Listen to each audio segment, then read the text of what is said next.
MSLI T V, رہنمائی بدلتی دنیا کے لیے۔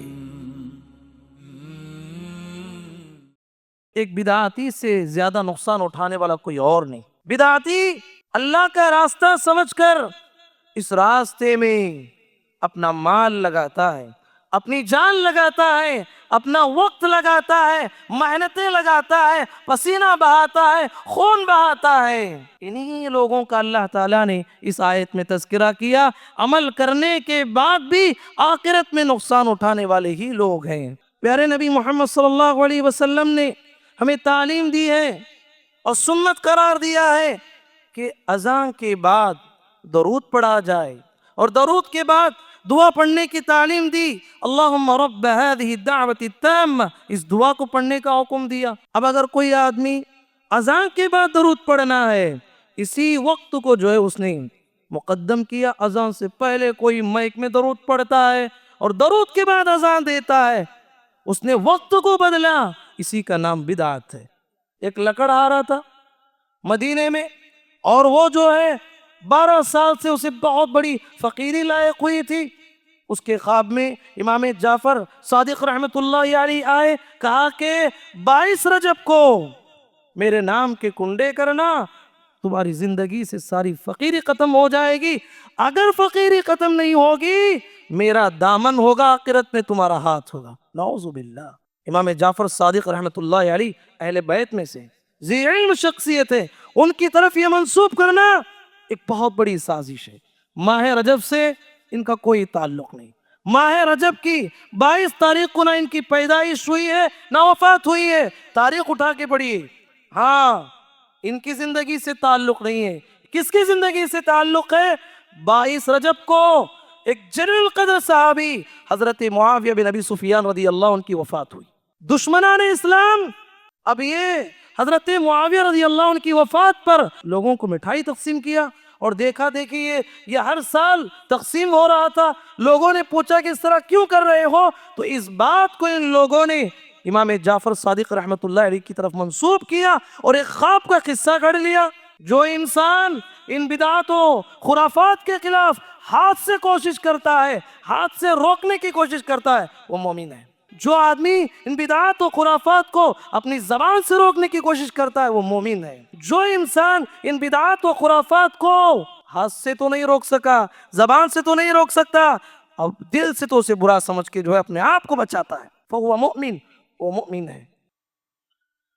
إن الحمد لله نحمده ونستعينه ونستغفره ونعوذ بالله من شرور أنفسنا ومن سيئات أعمالنا، من يهده الله فلا مضل له ومن يضلل فلا هادي له، وأشهد أن لا إله إلا الله وحده لا شريك له، وأشهد أن محمدا عبده ورسوله. يا أيها الذين آمنوا اتقوا الله حق تقاته ولا تموتن إلا وأنتم مسلمون. يا أيها الناس اتقوا ربكم الذي خلقكم من نفس واحدة وخلق منها زوجها وبث منهما رجالا كثيرا ونساء، واتقوا الله الذي تساءلون به والأرحام إن الله كان عليكم رقيبا. يا أيها الذين آمنوا اتقوا الله وقولوا قولا سديدا يصلح لكم أعمالكم ويغفر لكم ذنوبكم، ومن يطع الله ورسوله فقد فاز فوزا عظيما. أما بعد، فإن خير الحديث كتاب الله، وخير الهدي هدي محمد صلى الله عليه وسلم، وشر الأمور محدثاتها، وكل محدثة بدعة، وكل بدعة ضلالة، وكل ضلالة في النار.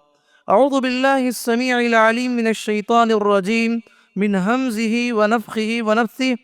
ولقد خلقنا الإنسان ونعلم ما توسوس به نفسه ونحن أقرب إليه من حبل الوريد، إذ يتلقى المتلقيان عن اليمين وعن الشمال قعيد، ما يلفظ من قول إلا لديه رقيب عتيد.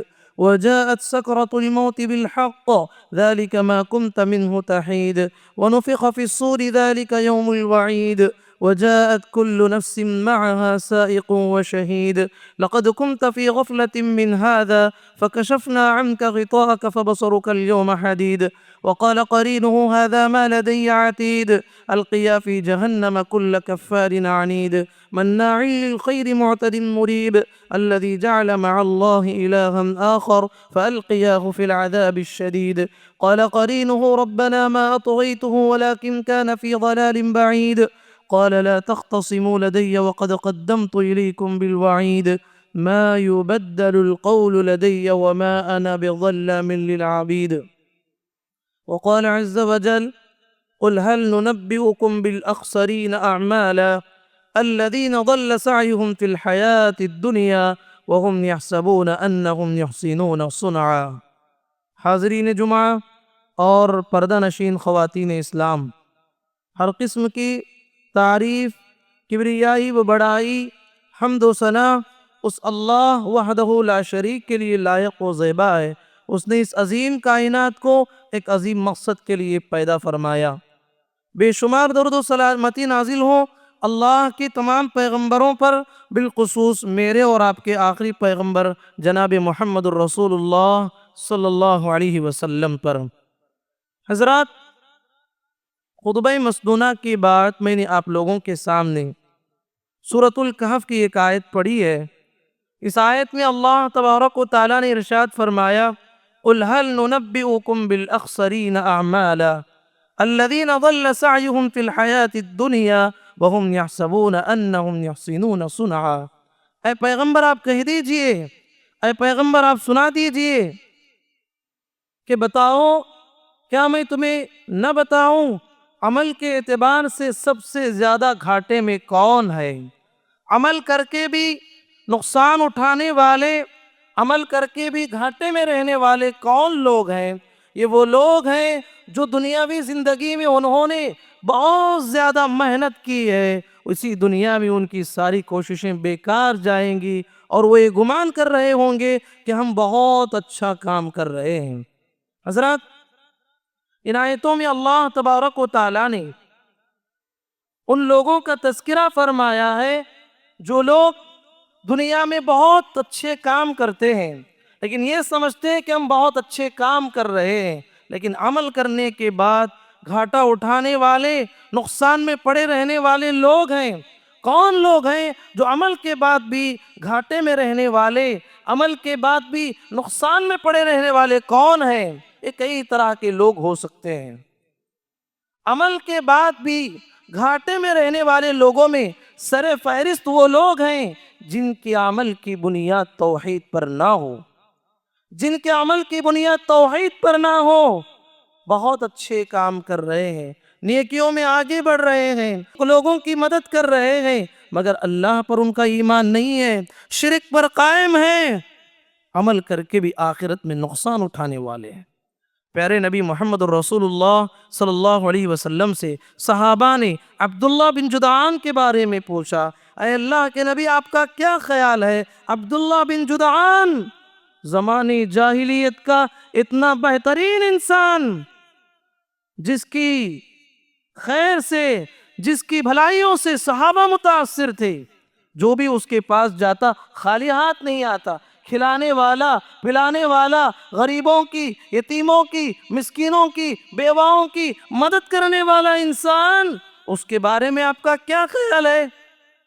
پیارے نبی صلی اللہ علیہ وسلم نے فرمایا اِنَّهُ لَمْ يَقُلْ قَطْ رَبِّ اغْفِرْ لِي خَطِيئَتِي يَوْمَ الدِّينِ، کہا کہ میرے صحابہ اس نے تو بہت اچھے کام کیے، بہت بڑے کام کیے، لیکن آخرت میں اسے نجات نہیں ملنے والی ہے، اس لیے کہ وہ زندگی میں کبھی توحید پہ نہیں آیا، زندگی میں کبھی اللہ پر ایمان نہیں لایا، زندگی میں اللہ سے کبھی معافی نہیں مانگی، اسی لیے آخرت میں اس کے اعمال کا کوئی بدلہ نہیں ملنے والا۔ تو جن لوگوں کی عمل کی بنیاد توحید پر نہ ہو، آخرت میں وہ خسارہ اٹھانے والے، عمل کرنے کے باوجود آخرت میں نقصان اٹھانے والے لوگوں میں سے سر فہرست وہ لوگ بھی ہیں جن کی عمل کی بنیاد اخلاص پر نہ ہو۔ عمل تو کر رہے ہیں، اچھے کام تو کر رہے ہیں، پر جس کے لیے کرنا ہے اس کے لیے نہیں کر رہے، ہر عمل کی نیت اللہ کے لیے ہونا چاہیے. دنیا میں انسان لوگوں کو خوش کرنے کے لیے کچھ کام کرتا ہے، آخرت میں اسے کچھ نہیں ملنے والا ہے. آپ نے وہ حدیث بارہا سنا، قیامت کے دن جہنم جو 3 لوگوں سے سلگائی جائے گی. پہلا وہ انسان جو شہید ہوگا، اللہ کے راستے میں لڑتے لڑتے جان دیا ہوگا. اللہ تبارک و تعالی اسے یہ کہہ کے جہنم میں پھینک دیں گے کہ اس کے دل میں ریاکاری کے جذبات تھے. میرے قبیلے کا نام بڑا ہو جائے، میرے خاندان کا نام بڑا ہو جائے، اس لیے اس نے لڑا تھا. دوسرا وہ آدمی عالم ہے، ریاکاری کے جذبات کے ساتھ اس نے عمل کیا تھا، اسے بھی جہنم میں ڈالا جائے گا. تیسرا وہ آدمی جو مالدار تھا، اللہ کے راستے میں بہت لٹاتا تھا، لیکن اس کی نیت یہ تھی کہ 4 لوگ میری تعریف کریں. تو آپ نے ملاحظہ کیا عمل کرنے کے بعد بھی گھاٹے اٹھانے والے لوگوں میں وہ لوگ بھی ہیں جن کی عمل کی بنیاد اخلاص پر نہ ہو. اسی طریقے سے عمل کرنے کے بعد نقصان اٹھانے والے لوگوں میں سر فہرست وہ لوگ بھی ہیں جن کے عمل کی بنیاد کتاب اللہ اور سنت رسول کے مطابق نہ ہو. یعنی سادہ الفاظ میں کہیں بدعات و خرافات کو انجام دینے والے لوگ. سچ کہیں میرے بھائیوں، ایک بدعاتی سے زیادہ نقصان اٹھانے والا کوئی اور نہیں. بدعاتی اللہ کا راستہ سمجھ کر اس راستے میں اپنا مال لگاتا ہے، اپنی جان لگاتا ہے، اپنا وقت لگاتا ہے، محنتیں لگاتا ہے، پسینہ بہاتا ہے، خون بہاتا ہے. انہی لوگوں کا اللہ تعالیٰ نے اس آیت میں تذکرہ کیا. عمل کرنے کے بعد بھی آخرت میں نقصان اٹھانے والے ہی لوگ ہیں. تو حضرات آئیے ہم جانتے ہیں بدعت کوئی بھی کام کب کہا جاتا ہے، کوئی بھی کام بدعت کب بنتا ہے، ہم جاننے کی کوشش کریں گے چند مثالوں کے ذریعے سے. وہ مثالیں، وہ بدعات جو آج ہمارے معاشرے میں رائج ہیں. وہ کام بدعت بنتا ہے جس کام کو محمد الرسول اللہ صلی اللہ علیہ وسلم نے سرے سے کبھی کیا ہی نہیں، صحابہ نے کبھی کیا ہی نہیں، جس کی کوئی دلیل نہیں. کوئی جو ہے اسلام میں آ کے نئی چیز کو ایجاد کرتا ہے تو وہ بدعت ہے. اس کی سب سے بڑی مثال عید میلاد النبی. اس عید کا شریعت میں کوئی تصور نہیں ہے. نہ نبی کریم صلی اللہ علیہ وسلم کے زمانے میں ایسی کوئی عید نہیں منائی گئی، نہ صحابہ نے، نہ تابعین نے، نہ تبع تابعین نے. قرآن میں نہ حدیث میں کہیں بھی اس کی کوئی دلیل ہمیں نہیں ملتی. لیکن لوگ عید میلاد النبی کے نام سے جشن عید مناتے ہیں جس کی کوئی حیثیت نہیں ہے. تو وہ کام جو سرے سے پیارے نبی نے نہیں کیا ہے وہ بدعت بن جاتا ہے. اسی طریقے سے کوئی ایسا کام جو محمد الرسول اللہ صلی اللہ علیہ وسلم نے تو کیا پر اس وقت میں نہیں کیا جس وقت میں کہ ایک بدعتی انجام دیتا ہے. مثلا پیارے نبی محمد صلی اللہ علیہ وسلم نے ہمیں تعلیم دی ہے اور سنت قرار دیا ہے کہ اذان کے بعد درود پڑھا جائے، اور درود کے بعد دعا پڑھنے کی تعلیم دی. اللہم رب هذه الدعوة التامة، اس دعا کو پڑھنے کا حکم دیا. اور ہمیں یہ فضیلت بتائی کہ جو انسان اذان کے بعد درود پڑھتا ہے، درود کے بعد دعا پڑھتا ہے، آخرت میں میری شفاعت اسے ملنے والی ہے. اب اگر کوئی آدمی اذان کے بعد درود پڑھنا ہے، اسی وقت کو جو ہے اس نے مقدم کیا، اذان سے پہلے کوئی مائک میں درود پڑھتا ہے اور درود کے بعد اذان دیتا ہے، اس نے وقت کو بدلا، اسی کا نام بدعت ہے. پیارے نبی نے تو کیا لیکن اس وقت میں نہیں کیا جس وقت میں کہ ایک بدعتی انجام دیتا.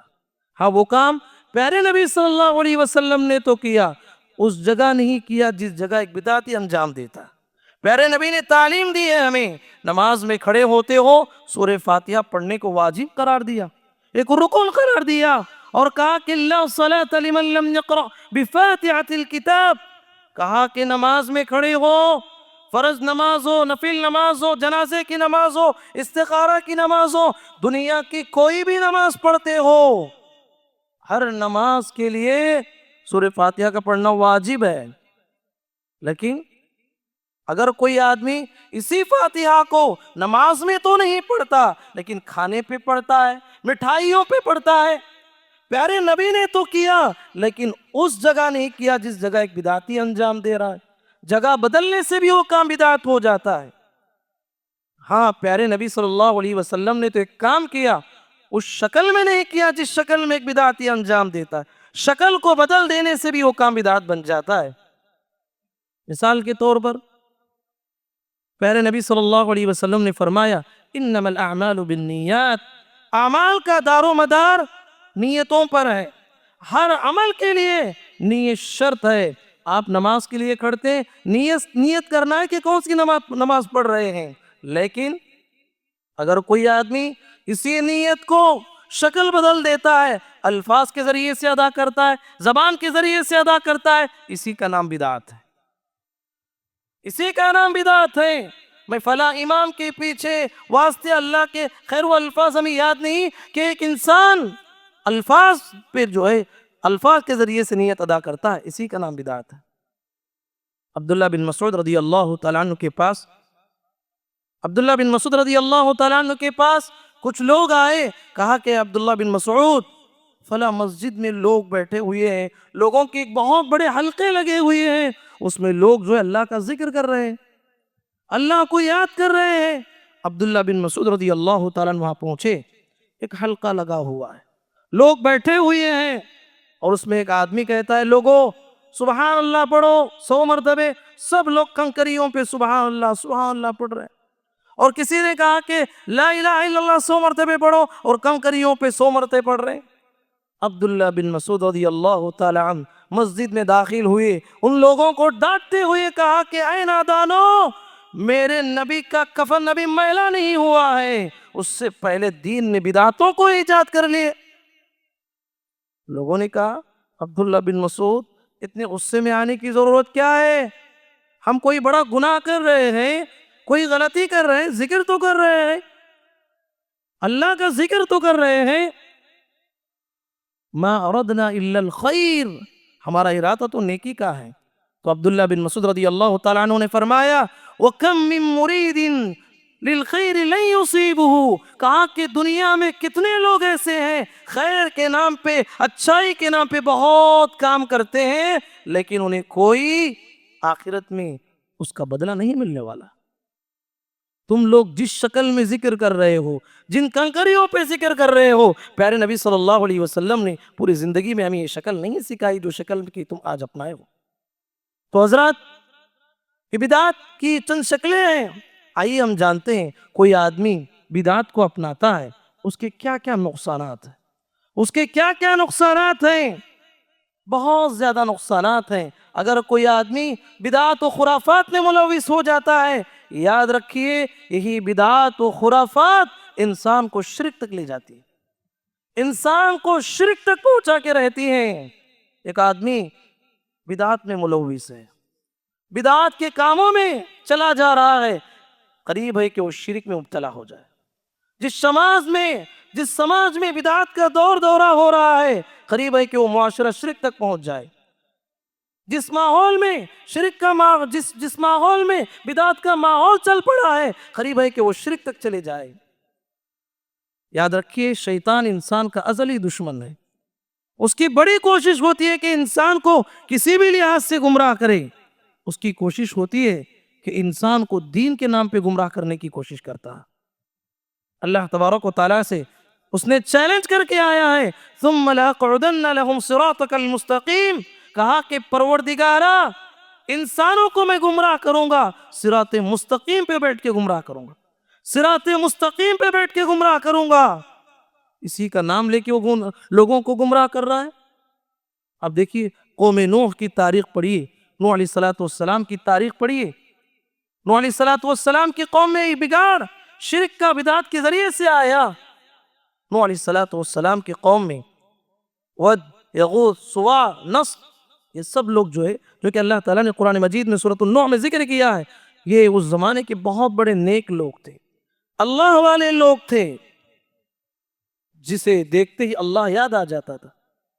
لیکن جب ان کی وفات ہو گئی، وہ مر گئے، تو شیطان نے ان کی اولاد کے پاس آ کے ان کے دلوں میں جذبہ ڈالا.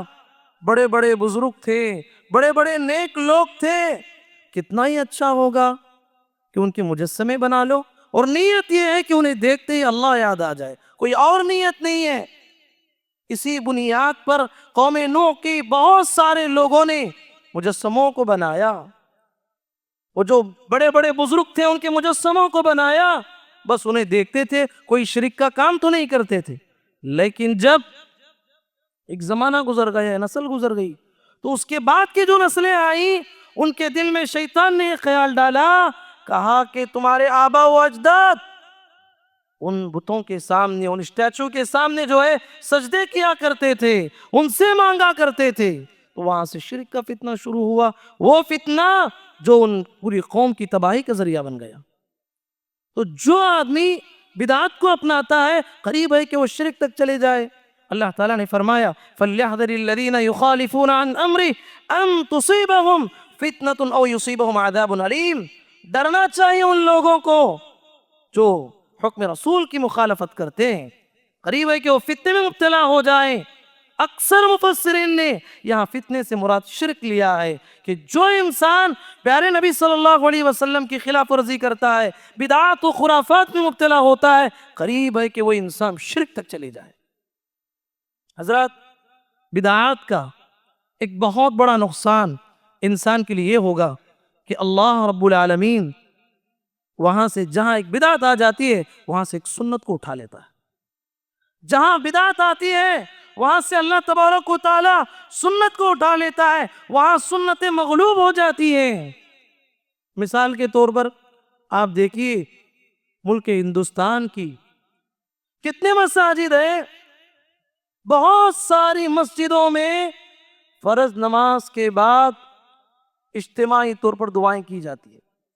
فرض نماز کیا ختم ہوئی, امام صاحب ہاتھ اٹھا لیے اور جتنے مصلی ہیں سب کے سب دعاؤں پہ جو ہے آمین کہتے جاتے ہیں.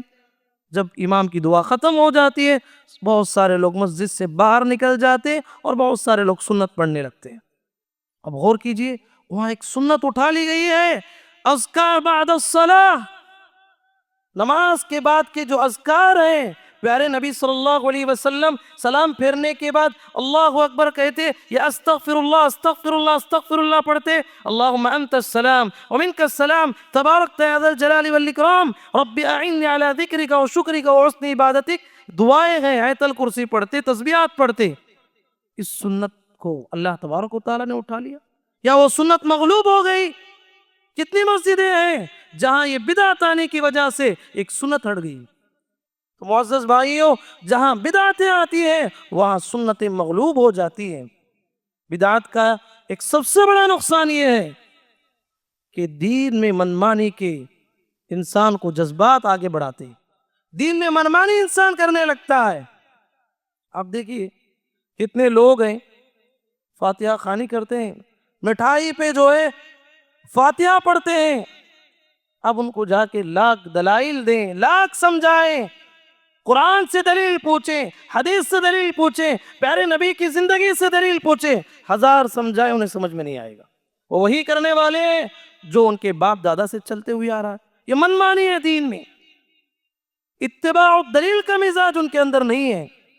ہاں آپ یہ دلیل دیں کہ پیارے نبی نے تعلیم دی ہے اور حدیث میں ہے کہ آدمی نماز میں جو ہے سورہ فاتحہ پڑھنا ہے, وہ بات انہیں سمجھ میں نہیں آئی. ہزار دلائل دیں, آپ کی بات کو ماننے والے نہیں. یہی تو جو آدمی بدعات و خرافات میں ملوث ہو جاتا ہے, دین میں منمانی کا جذبہ اس کے اندر ابھرنے لگتا ہے. حضرات سچ کہیں, جو انسان بدعات و خرافات کی طرف چلے جاتا ہے اسے توبے کی توفیق بہت کم نصیب ہوتی ہے. وجہ کیا ہے؟ وجہ یہ ہے, ایک چور چوری کرتے ہوئے اس تصور کے ساتھ چوری کرتا ہے میں بہت بڑا گناہ کر رہا. ایک زانی زنا کرتے ہوئے اس تصور کے ساتھ زنا کرتا ہے کہ میں بہت بڑا گناہ کر رہا ہوں. امید ہے کہ اس کے سدھرنے کی, امید ہے ڈاکو سدھر جائے, یہ چور سدھر جائے. لیکن یہ بدعتی جو کام انجام دے رہا ہے اسے نیکی سمجھ کے کرتا ہے, اس راستے میں تن من دھن لگا دیتا ہے, اس کے سدھرنے کی امید بہت کم ہوتی ہے. اسی لیے اہل علم نے کہا البدعۃ احب الی الشیطان من المعصیہ، کہا کہ شیطان کو بڑے بڑے گناہوں سے سب سے بہترین اور سب سے پسندیدہ چیز بدعت ہے، اس لیے کہ بدعتی جو ہے اس کے لوٹنے کی امید بڑی کم ہوتی ہے۔ حضرات آپ جانتے ہیں بدعت کے نقصان میں سے ایک بہت بڑا نقصان یہ ہے، بدعت کے نقصان میں سے آخرت میں جو ہے اس کی بہت بڑی رسوائی ہونے والی ہے۔ آخرت میں جہاں محمد رسول اللہ صلی اللہ علیہ وسلم اپنی امت کے لوگوں کو پہچانیں گے اور حوض کوثر سے پانی پلانے کی کوشش کریں گے، وہ پانی جو انسان ایک بار پی لے پھر کبھی پیاسا نہیں ہوگا، وہاں پر کچھ لوگوں کو فرشتے آئیں گے اور دھکے مار مار کے ہٹائیں گے، اور نبی کریم صلی اللہ علیہ وسلم سے کہیں گے کہ اے اللہ کے نبی، آپ کے جانے کے بعد ان لوگوں نے دین میں بہت ساری چیزوں کو ایجاد کیا تھا۔ تو اس وقت میں محمد الرسول اللہ صلی اللہ علیہ وسلم غصے میں آئیں گے، کہیں گے سحقن سحقن لمن غیر دینی بعدی لمن بدل دینی بعدی، کہیں گے کہ ان ظالموں کو یہاں سے ہٹاؤ، اس لیے کہ میرے بعد میرے دین میں ان لوگوں نے تحریف کی ہے، میرے دین کو ان لوگوں نے بدل کے رکھ دیا ہے۔ حضرات اتنی لمبی گفتگو کرنے کا مقصد یہ ہے کہ ہم جس مہینے سے گزر رہے ہیں یہ ماہ رجب ہے۔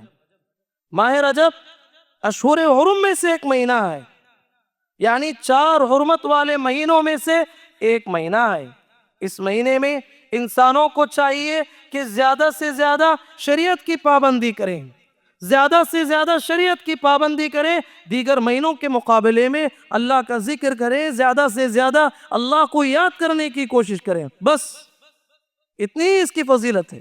اس سے ہٹ کر اس مہینے کے حوالے سے جتنے فضائل بیان کیے جاتے ہیں، جتنی فضیلتیں بیان کی جاتی ہیں، ان تمام تصورات کی بنیاد بس ضعیف اور موضوع روایات پر ہے۔ جتنی بھی روایتیں ہیں، علامہ ابن حجر رحمۃ اللہ علیہ نے کہا کہ رجب کے حوالے سے جتنی فضیلتیں لوگ بیان کرتے ہیں وہ سب کے سب یا تو موضوع ہیں یا تو ضعیف ہیں۔ معزز بھائیوں، رجب کا مہینہ شروع ہوتا ہے، بہت سارے لوگ یہ دعا پڑھتے ہیں، اللہم بارک لنا فی رجب و شعبان و بلغنا رمضان، کہتے ہیں کہ پروردگارا رجب کے مہینے میں اور شعبان کے مہینے میں برکتیں نصیب فرما اور ہمیں رمضان تک پہنچا دے۔ ضعیف روایت ہے، اس کی سند ضعیف ہے، نہیں پڑھنا چاہیے۔ اب رجب کا مہینہ آتا ہے، بدعات و خرافات کا ایک لامتناہی سلسلہ شروع ہو جاتا ہے۔ رجب کی بدعاتوں میں سے ایک سب سے بڑی بدعت رجب کی پہلی جمعرات کا روزہ رکھا جاتا ہے۔ رجب کی پہلی جمعرات کا روزہ رکھا جاتا ہے، اس کی شریعت میں کوئی دلیل نہیں، یہ بدعت ہے۔ رجب کی بدعات میں سے سب سے بڑی بدعت یہ ہے، رجب کے پہلے جمعے کی رات کو مغرب اور عشاء کے درمیان ایک نماز پڑھی جاتی ہے، اس کا نام دیا گیا ہے صلاۃ الرغائب، بڑی رغبتوں والی نماز۔ شریعت میں اس کی کوئی دلیل نہیں ہے، یہ بدعت ہے، بدعت ہے، بعد کے لوگوں نے ایجاد کیا ہے، پیارے نبی سے، صحابہ سے، تابعین سے کہیں بھی آپ اس کی دلیل نہیں دیکھ سکتے۔ ماہ رجب کی بدعات میں سے ایک بدعت یہ ہے کہ لوگ ماہ رجب کی اہمیت کے پیش نظر اس میں جانوروں کو ذبح کرتے ہیں، جانوروں کو ذبح کرتے ہیں، اگرچہ اللہ کے نام پہ ذبح کیا گیا ہو، اس مہینے کی اہمیت کے پیش نظر بدعت ہے۔ اللہ کے نام پہ کرنا بدعت ہے، اس مہینے کی اہمیت کو سمجھ کر۔ اگر کوئی آدمی ولی کے نام پہ، پیر کے نام پہ، بابا کے نام پہ کرتا ہے، یہ تو بہت بڑا شرک ہے۔ من ذبح لغیر اللہ فقد اشرک، جس نے غیر اللہ کے لیے ذبح کیا اس نے بہت بڑا شرک کیا۔ رجب کی بدعات میں سے ایک بدعت یہ ہے، رجب کے مہینے کی اہمیت کے پیش نظر لوگ عمرہ کرتے ہیں، رجب کی مہینے کی اہمیت سمجھ کے عمرہ کرتے ہیں۔ یاد رکھیے اس کی بھی شریعت میں کوئی دلیل نہیں۔ عبداللہ بن عمر رضی اللہ تعالیٰ عنہ رجب کے مہینے میں عمرہ کیا کرتے تھے، لوگ اہل علم بھی ان کا دیکھ کے عمرہ کیا کرتے تھے۔ عروہ بن زبیر رضی اللہ تعالیٰ عنہ مائی عائشہ رضی اللہ عنہ کے پاس تھے، اور وہیں پر عبداللہ بن عمر رضی اللہ عنہ بھی موجود تھے۔ تو عروہ بن زبیر نے پوچھا کیا ہے عبداللہ بن عمر بتائیے کہ پیارے نبی صلی اللہ علیہ وسلم نے رجب کے مہینے میں عمرہ کیا ہے؟ عبداللہ بن عمر نے کہا کہ ہاں اللہ کے نبی صلی اللہ علیہ وسلم نے کیا۔ تو عائشہ رضی اللہ عنہا نے اپنے حجرے سے کہا اللہ کی قسم کھا کے کہتی ہوں پیارے نبی صلی اللہ علیہ وسلم نے رجب کے مہینے میں کبھی عمرہ کیا ہی نہیں۔ ہاں جتنے عمرے کیے ہیں ہر عمرے میں عبداللہ بن عمر نبی صلی اللہ علیہ وسلم کے ساتھ تھے، لیکن عبداللہ بن عمر بھول گئے۔ ذی قعدہ میں پیارے نبی صلی اللہ علیہ وسلم نے 3 عمرے کیے اور 1 عمرہ حج کے ساتھ کیا۔ پیارے نبی کے زندگی کے 4 عمرے تھے، پیارے نبی نے رجب میں کبھی عمرہ نہیں کیا۔ تو یہ بات کو سن کر عبداللہ بن عمر رضی اللہ عنہ خاموش رہے۔ تو اس سے بات معلوم ہوتی ہے رجب کے مہینے کو خاص کر کے عمرہ کرنا یہ شریعت میں اس کی کوئی دلیل نہیں ہے۔ رجب کی بدعات میں سے ایک سب سے بڑی بدعت یہ ہے 27 رجب کو شب معراج منایا جاتا ہے۔ معراج کی رات تصور کر کے لوگ مساجد کو سجاتے ہیں، مسجدوں میں بیانات کا انتظام کرتے ہیں، جلسے جلوس کا اہتمام کرتے ہیں، اور لوگ گھروں کو سجاتے ہیں، نئے کپڑے پہنتے ہیں، نئے پکوان بناتے ہیں۔ شریعت میں اس کی کوئی دلیل نہیں ہے، اس کا کوئی تصور نہیں ہے۔ اس میں خود علماء کا بہت بڑا اختلاف ہے۔ کیا پیارے نبی صلی اللہ علیہ وسلم کو جو معراج ہوئی اور رجب کے مہینے میں ہوئی؟ اس میں شدید علماء کا اختلاف ہے۔ اگر ہوئی بھی ہے کوئی عبادت ثابت نہیں ہوتی۔ جو لوگ 27 رجب کو ایک عید کے طور پہ مناتے ہیں اس کی کوئی دلیل نہیں ہے میرے بھائیو۔ اسی طریقے سے 22 رجب کو امام جعفر صادق رحمت اللہ علیہ کی نام کے کنڈے مناتے ہیں، لوگوں میں حلوہ پوری تقسیم کیا جاتا ہے، اور من گھڑت قصے اور واقعات لوگوں میں مشہور کر رکھا ہے۔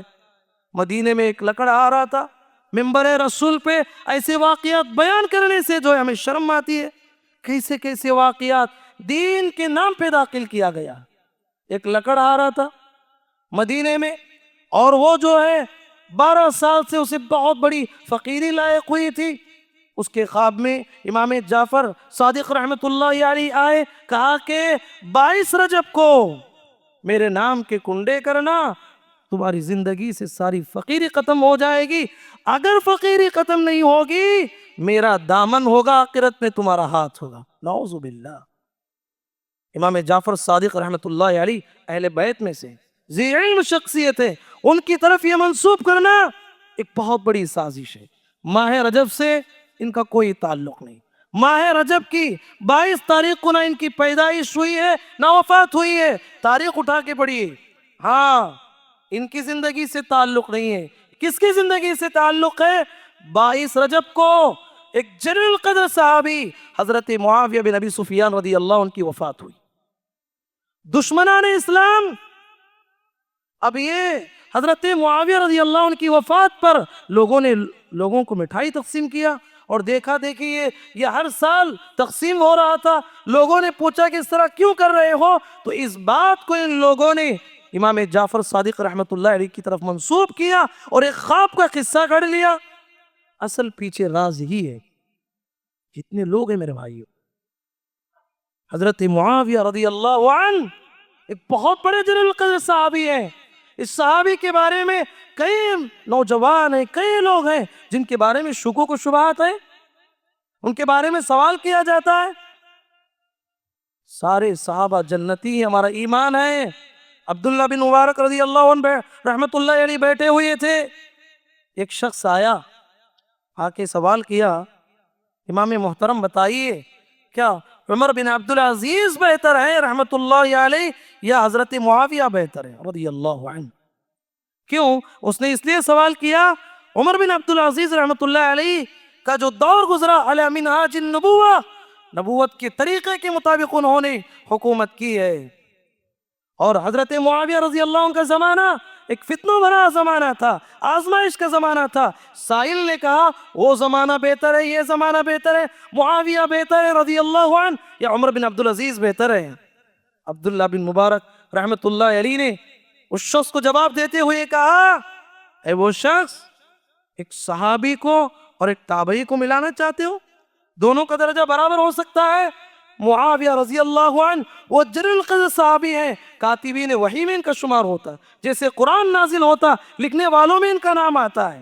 اور یہ جلیل القدر صحابی اللہ کے راستے میں محمد صلی اللہ علیہ وسلم کے ساتھ مل کر جو انہوں نے جہاد کیا ہے، ان کے گھوڑے کی ناک میں جو دھول بیٹھی تھی، ان کے گھوڑے کی ناک کی دھول عمر بن عبدالعزیز سے 1000 درجے بہتر ہے۔ اللہ، یہ وہ صحابی ہے، یہ جلیل القدر صحابی ہے۔ اس صحابی کی وفات کو جشن کے طور پر آج کتنے مسلمان مناتے ہیں؟ ہمارے ایمان کا جائزہ لینا ہے، ہمارے عقیدے کا جائزہ لینا ہے۔ معزز بھائیوں، پیارے نبی محمد رسول اللہ صلی اللہ علیہ وسلم کی وہ حدیث یاد رکھیں کہ نبی کریم صلی اللہ علیہ وسلم نے فرمایا، اللہ نے ہر نبی کو کچھ حواری عطا کیے، کچھ صحابہ عطا کیے۔ وہ صحابہ نبی کی بالکل اتباع کیا کرتے تھے۔ جب ہر نبی کے صحابہ گزر گئے، بعد ایسے لوگ پیدا ہوئے جو لائے ہوئے دین، پیغمبر جو دین لائے تھے اس کی شکل کو بگاڑ کے رکھ دیا، یعنی بدعات و خرافات کو داخل کر دیا۔ ان کی صفات کیا ہے؟ یقولون ما لا یفعلون، وہ بولتے کچھ ہیں اور کرتے کچھ ہیں۔ وَيَفْعَلُونَ مَا لَا يُؤْمَرُونَ، وہ کام کرتے ہیں جو کام کے انہیں جس کام کا کہ انہیں حکم نہیں دیا گیا، یعنی بدعات و خرافات کو ایجاد کرتے ہیں۔ پیارے نبی نے اس حدیث میں یہ اشارہ کیا، میرے صحابہ کے بعد بھی اس امت میں بدعاتی فرقوں کا وجود ہونے والا ہے، بدعات و خرافات کے دروازے کھلنے والے ہیں۔ فَمَنْ جَاهَدَهُمْ بِيَدِهِ فَهُوَ مُؤْمِنٌ، جو انسان ان بدعات و خرافات کے خلاف ہاتھ سے کوشش کرتا ہے، ہاتھ سے روکنے کی کوشش کرتا ہے، وہ مومن ہے۔ وَمَنْ جَاهَدَهُمْ بِلِسَانِهِ فَهُوَ مُؤْمِنٌ، جو آدمی ان بدعات و خرافات کو اپنی زبان سے روکنے کی کوشش کرتا ہے وہ مومن ہے۔ وَمَنْ جَاهَدَهُمْ بِقَلْبِهِ فَهُوَ مُؤْمِنٌ، جو انسان ان بدعات و خرافات کو ہاتھ سے تو نہیں روک سکا، زبان سے تو نہیں روک سکتا، اب دل سے تو اسے برا سمجھ کے جو ہے اپنے آپ کو بچاتا ہے، فَهُوَ مُؤْمِن، وہ مؤمن ہے۔ اور پیارے نبی نے اس کے بعد فرمایا وَلَيْسَ وَرَاءَ ذَلِكَ حَبَّةُ قَرْدَلٍ مِّنَ الْإِيمَانِ، کہا کہ اس کے بعد کسی کے دل میں رائی کے دانے کے برابر بھی ایمان نہیں ہے جو آدمی دل سے بھی بدعات کو برا نہ سمجھے۔ کتنے لوگ ہیں ان بدعات میں داخل ہو جاتے ہیں، 22 رجب کو جو ہے حلوے بانٹتے ہیں، یہ بھی کھاتے ہیں، اپنے خاندان میں بھی کھلاتے ہیں۔ ان کے ایمان کا جائزہ لینا، ایمان کا جائزہ لینا ہے۔ کہاں ہیں وہ لوگ جو علماء سو انہیں یہ پیغام دینا چاہتا ہوں، دنیا کے چند سکوں کے لیے، دنیا کی جھوٹی شہرت کے لیے، مال کے لیے، دولت کے لیے حدیث رسول محمد رسول اللہ صلی اللہ علیہ وسلم پہ جھوٹی حدیثیں گھڑتے ہیں۔ نبی کریم صلی اللہ علیہ وسلم کی یہ وعید انہیں سن لینا چاہیے۔ پیارے نبی نے کہا من کذب علی متعمدا فلیتبوأ مقعدہ من النار، جو انسان جانتے پوچھتے مجھ پر جھوٹ کہتا ہے اسے چاہیے کہ جہنم میں اپنی ایک جگہ بنا لے۔ تو حضرات، نبی کریم صلی اللہ علیہ وسلم کے آخری ایام چل رہے تھے، پیارے نبی صلی اللہ علیہ وسلم نے صحابہ کو بٹھایا، صحابہ کو بٹھا کے نصیحت کی اور جامع نصیحت کی۔ ارباز بن ساریہ رضی اللہ عنہ کہتے ہیں وجلت منها القلوب ذرفت منها العیون، ہمارے دل دہل گئے، ہمارے آنکھوں سے آنسو جاری ہو گئے۔ صحابہ نے کہا اللہ کے نبی ایسا لگتا ہے کہ آپ کی زندگی کے آخری ایام چل رہے ہیں، ہمیں کوئی نصیحت فرمائیے۔ تو نبی کریم صلی اللہ علیہ وسلم نے فرمایا اوصیکم بتقوی اللہ، میری زندگی کی بڑی وصیت یہ ہے تقوی کو اپناؤ۔ والسمع والطاعہ، کہا کہ امیر کی اطاعت کو لازم پکڑ لو، اور فرمایا میرے بعد جو انسان زندہ رہے گا وہ انسان بہت زیادہ اختلافات دیکھنے والا ہے۔ پیارے نبی نے کہا علیکم بسنتی وسنت الخلفاء الراشدین المہدیین، کہا کہ لوگوں میری سنت کو مضبوطی سے پکڑ لو اور خلفاء راشدین جو ہدایت یافتہ ہیں ان کی سنت کو مضبوطی سے تھام لو، نجات پا جاؤ گے۔ تو اس لحاظ سے میرے بھائیوں، زندگی میں اتباع الدلیل کا جذبہ ہمارے اندر آنا چاہیے۔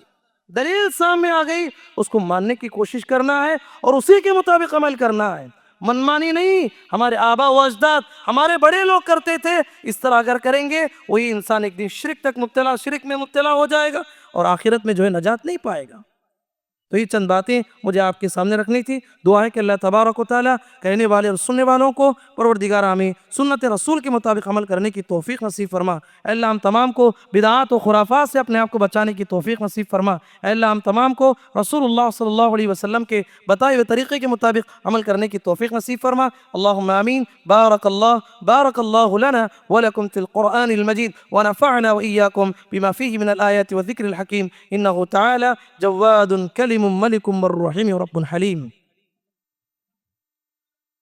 ان الحمد للہ نحمده ونستعینه ونستغفره ونعوذ بالله من شرور انفسنا ومن سیئات اعمالنا من يهدي الله فلا مضل له ومن يضلل فلا هادي له واشهد ان لا اله الا الله وحده لا شريك له واشهد ان محمدا عبده ورسوله اما بعد فان خير الحديث كتاب الله وخير الهدي هدي محمد صلى الله عليه وسلم وشر الامور محدثاتها وكل محدثة بدعة وكل بدعة ضلالة وكل ضلالة في النار اعوذ بالله من الشيطان الرجيم بسم الله الرحمن الرحيم ان الله وملائكته يصلون على النبي يا ايها الذين امنوا صلوا عليه وسلموا تسليما اللهم صل على محمد وعلى آل محمد كما صليت على إبراهيم وعلى آل إبراهيم إنك حميد مجيد اللهم بارك على محمد وعلى آل محمد كما باركت على إبراهيم وعلى آل إبراهيم إنك حميد مجيد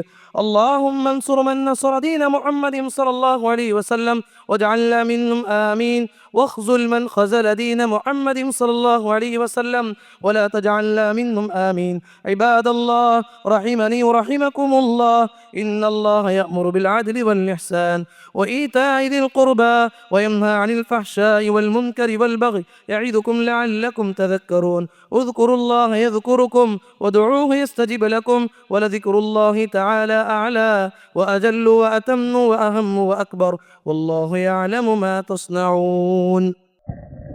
السلام علیکم ورحمۃ اللہ وبرکاتہ۔ مرکز السلام لنشر اسلام ٹرسٹ جو اس مسجد کا ٹرسٹ ہے، اس کے تحت کئی یونٹس ہمارے کام کرتے ہیں، تو اس میں سے ایک شعبہ، ایک یونٹ جو ہے شعبہ تحفیظ القرآن کریم، بچوں کو حفظ کروانا۔ اب یہ اس مسجد کے اندر بورڈنگ کے ساتھ جو بچے ہیں تقریباً 35 بچے ہیں،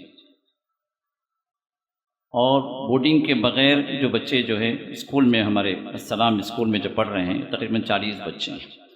تو اس ٹرسٹ کے تحت الحمدللہ 75 بچے ابھی فی الوقت موجود ہیں جن کی تعلیم ہو رہی ہے، حفظ بھی کر رہے ہیں، اور الحمدللہ ان کے لیے اکیڈمک بھی ہم پرووائڈ کر رہے ہیں۔ تو اس اعتبار سے 5 سال کا یہ تعلیمی نظام ہے حفظ کا ہمارے پاس میں، اور اس کے ساتھ ساتھ بچہ 10th بھی لکھنے کے قابل ہو جاتا ہے۔ تو بچہ جب حفظ کر کے مکمل ہو تو ہمارے اس ترتیب کے اعتبار سے بچہ 10th سے بھی فارغ ہو جاتا ہے الحمدللہ۔ تو اس طرح کی مثالیں پچھلے سال بھی سامنے آ چکی ہیں۔ تو لہٰذا کہنے کی بات یہ ہے کہ ہمارے اس مدرسے کی خصوصیت یہ ہے کہ یہاں پر آپ کا بچہ حفظ بھی مکمل کرے گا انشاءاللہ، اور ساتھ میں 10th بھی انشاءاللہ وہ دینے کے قابل ہو جائے گا NIOS کے ذریعے سے۔ اس کے بعد پھر جو ہے آپ چاہے CBS میں داخل کریں، چاہے جو اسٹیٹ بورڈ میں داخل کریں، وہ آپ کی مرضی ہے، لیکن وہ 11+1 میں داخل ہونے کے قابل ہو جائے گا انشاءاللہ۔ اب اس کے تحت جو نظام یہاں چل رہا ہے، جو بورڈنگ میں ہیں جو بچے، وہ بچے جو ہے چونکہ ان کو قیام طعام بھی پرووائڈ کیا جا رہا ہے، تو 7,000 ان سے فیس لی جا رہی ہے۔ تو اس میں اور جو ہے جو بغیر بورڈنگ کے ہیں، جو صرف صبح آ کر فجر کے بعد آ کر عصر تک جو تعلیم لے کر جو جا رہے ہیں، ان سے 4,000 فیس لی جا رہی ہے۔ لیکن ان میں 2 طرح کے بچے ہیں۔ ایک تو وہ بچے ہیں جو فیس ادا کریں، ان کے والدین الحمدللہ جزا خیر دے، کیونکہ ان کے لیے دنیا بھی آخرت بھی ہے۔ کچھ وہ بچے ہیں جو ہمارے پاس یتیم بچے ہیں، تو یتیم کے سلسلے میں اب ظاہر سی بات ہے ان کی والد نہیں ہے کہ والدین کا مسئلہ ہے، تو ایسی صورت میں بھی الحمدللہ بچے پڑھ رہے ہیں ہمارے پاس میں۔ لیکن گزارش یہ ہے کہ رسول اللہ صلی اللہ علیہ وسلم کی اس بشارت کو اپنے سامنے رکھیں، انا وکافل الیتیم کا ہاتین یوم القیامہ، میں اور یتیم کی کفالت کرنے والا، یتیم کو اسپانسر کرنے والا جنت میں ہم اس طرح رہیں گے۔ یہ 2 انگلیوں کا اپنے ساتھ ساتھ اپنے بتلایا، میرے ساتھ جنت میں رہے گا۔ تو جن کے ماں باپ نہیں ہیں وہ بچے جو حفظ کر رہے ہیں، اگر آپ میں سے اللہ کی توفیق سے کوئی بندہ آگے بڑھے اور اس بچے کو اسپانسر کر لے، زیادہ بڑی دولت نہیں ہے، 7,000 جو ماہانہ جن لوگوں کے لیے جن کو اللہ نے دیا ہے کچھ بڑی بات نہیں ہے۔ اگر یہ بچہ جو ہے آپ کی کفالت میں رہ کر جو ہے وہ آگے بڑھتا ہے تو انشاءاللہ زندگی بھر وہ کچھ پڑھتا رہے گا، پڑھاتا رہے گا، عمل کرتے رہے گا، صاحب قرآن بن کر جو کچھ بھی وہ کرے گا اس کا اجر برابر جو آپ لیتے رہیں گے، آپ کے مرنے کے بعد بھی یہ اجر جاری رہے گا اس بچے کے ذریعے سے۔ اس سلسلے میں تو کوشش کریں کہ ہمارے پاس کچھ بچے ہیں جو یتیم بھی ہیں جو ہے اسپانسر کے لیے جو ان کے لیے ہم درخواست کرتے ہیں۔ اور دوسری بات یہ ہے کچھ بچے ایسے ہیں جن کے والدین جو ہے بہت ہی زیادہ غریب ہیں، وہ افورڈ نہیں کر سکتے، ویسے بھی کچھ بچے پڑھ رہے ہیں، تو ان کے لیے بھی آپ جو ہے اگر کوشش کرتے ہیں کسی بچے کو اسپانسر کر لیں اور جو اس کی تعلیمی اخراجات کا پورا کر لیں تو اس میں بھی آپ کے لیے صاحب قرآن ہونے کے اعتبار سے جو فضیلت اس بچے کو ملے گی اللہ تعالیٰ وہ فضیلت آپ کو بھی عطا فرمائیں گے۔ تو یہ دونوں طرح کے جو بچے ہیں ان کی اعانت اور ان کی کفالت کے لیے ہم آپ سے درخواست کرتے ہیں کہ جس کو بھی اللہ نے خیر دیا ہے، مال دیا ہے، توفیق اللہ اگر دے رہے ہیں تو آپ آگے بڑھیے اس مسئلے میں، اور جو ہے اس مرکز کے تحت اور بھی تعداد ہم بڑھانا چاہتے ہیں بچوں کی، تاکہ اور جو ہے ہمارے اپنی سوسائٹی کے بچے آگے آئیں اور جو ہے حفظ کے ساتھ ساتھ ان کی دنیاوی پڑھائی بھی جو جاری رہے، کیونکہ بہت سارے مدرسے ایسے ہیں جو صرف حفظ کے ہیں، بچہ وہاں سے نکلتا ہے تو اس کو دنیا کا کچھ نہیں پتہ، پھر وہ جو ہے اکیڈمک لحاظ سے جو زیرو رہتا ہے۔ لیکن الحمدللہ یہاں پر جو ہے ہمارے جاوید رحمہ اللہ کی یہ کوششیں رہیں کہ بچہ جو دین بھی لے، دنیا بھی لے، حافظ قرآن بھی بنے اور جو ہے اکیڈمک کے لحاظ سے بھی وہ دوستوں سے پیچھے نہ رہے۔ اس سلسلے میں سسٹم قائم کیا گیا ہے اور اس سسٹم کو ہم جو ہے آگے بڑھا رہے ہیں اللہ کی توفیق سے، اور پھر ہم آپ لوگوں سے بھی گزارش کر رہے ہیں کہ اس معاملے میں آپ لوگ جو ہے تعاون کریں، اللہ جزائے خیر عطا فرمائے، اللہ تعالی ہم سب کو اہل قرآن میں سے بنائے، اللہ تعالی ہم سب کو اصحاب قرآن میں سے بنائے، اور جنتیوں میں اللہ تعالی ہم سب کو اس مقام میں عطا فرمائے جو اہل قرآن کو اللہ تعالی خاص طور پر جو درجہ دینے والے ہیں وہ درجہ اللہ ہم سب کو عطا فرمائے۔ وآخر دعوانا الحمدللہ رب العالمین۔